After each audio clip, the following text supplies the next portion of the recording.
ابراہیم صاحب یہ بتائیے گا کہ بریڈفورڈ میں کتنی بڑی تعداد میں پاکستانی کمیونٹی موجود ہے، اور پھر جو پاکستانی جنرل کانسولیٹ ہے وہ ان کے مسائل حل کرنے میں کتنی مددگار ثابت ہوتی ہے؟ دیکھیں جی، ہمارے پاس جو ہے نا تقریباً پورا یارک شائر ہے، جس ٹھیک ہے۔ میں نارتھ ویسٹ ایسٹ ساؤتھ سارا آ جاتا ہے، تو اس میں تقریباً 3 لاکھ سے اوپر پاکستانی، صحیح۔ اور کونسلیٹ کا جو بیسک پرپز ہوتا ہے، جو ہمارا مشن سٹیٹمنٹ ہے، وہ یہ ہے کہ Pakistani who is in need of any consular help، for example passport ہو گئے، نادرا کے کارڈز ہو گئے، اٹیسٹیشن ہو گئی، ویزا ہو گیا، ایک اور بھی ہمارا کام ہوتا ہے، لیکن چونکہ یہ ویسٹرن یورپ ہے اور یہاں پہ چونکہ سسٹمز بہت زیادہ اسٹریم لائنڈ ہیں، تو ایک ایسا پاکستانی جو کہ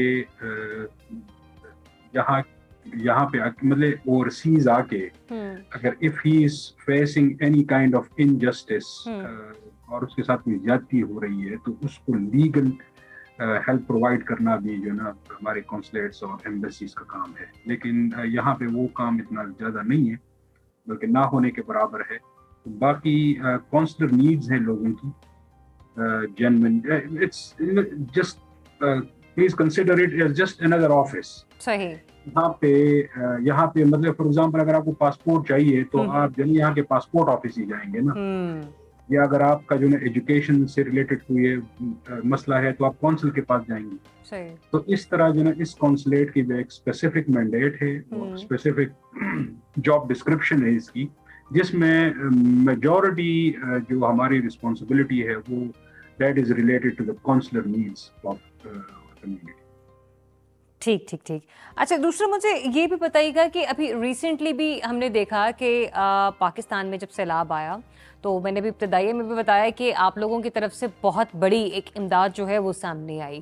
اوورسیز کمیونٹی کو ایک فنڈ ریزنگ کے لیے ایک پلیٹ فارم پر لے کر آنا اور پھر لوگوں کا اس طرح سے پارٹیسپیٹ کرنا، یہ ڈیفینیٹلی بہت بڑا صدقہ جاریہ ہے، لیکن یہ سب کرنے میں ڈیفینیٹلی ایک اعتماد جو ہے نا، ایک بھروسہ بنانے میں، کوئی اپنی جیب سے اگر پیسہ نکال کر دے رہا ہے تو مطلب یہ کہ وہ آپ پر اعتماد کر رہا ہے۔ یہ اعتماد، یہ بھروسہ جیتنے میں کتنا وقت لگا ہے پاکستانی کونسل جنرل خانے کو؟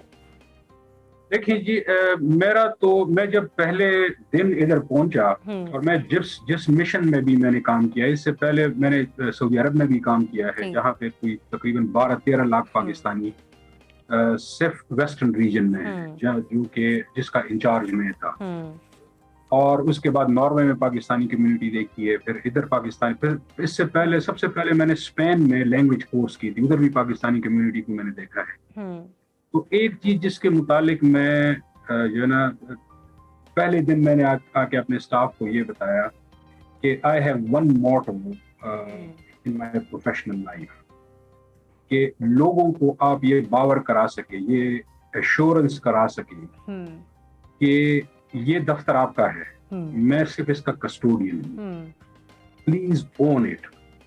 جب آپ اپنے دفتر کو، جب آپ اس کو اپنا سمجھیں گے، مطلب مجھ سے کوتاہیاں بھی ہوں گی، میں انسان، مجھ سے غلطیاں ہوں گی، لیکن وہ ہر انسان غلطی کر سکتا ہے، وہ بدنیتی کی بنیاد پہ نہیں ہوگی، وہ جو ہے نا جان بوجھ کے نہیں ہوگی۔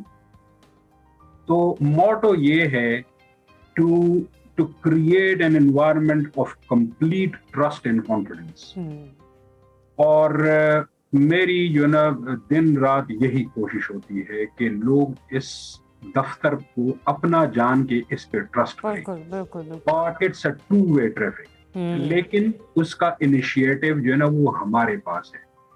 جب آپ لوگ، کیونکہ یہ انیشیٹو میں نے لینا ہے، یہ the onus is on me، یہ نہیں ہو سکتا کہ جو نا کمیونٹی مفت میں جو نا مجھے اپنا کانفیڈنس دے دے، ایسے نہیں ہو سکتا۔ بالکل ایسے ہی، بالکل ایسے۔ میں پہلے اپنے طرز عمل سے یہ ثابت کروں کہ میں آپ کے ساتھ کھڑا ہوں، میں آپ کا نمائندہ ہوں، اور میں اس دفتر کا ایک کسٹوڈین ہوں، یہ دفتر آپ کا ہے، تو اس لیے اس کو یہ نہ سمجھے کہ یہ کوئی سرکاری دفتر ہے، کوئی پرایا دفتر ہے، یہ آپ کا ہی دفتر ہے، تو پلیز اون اٹ۔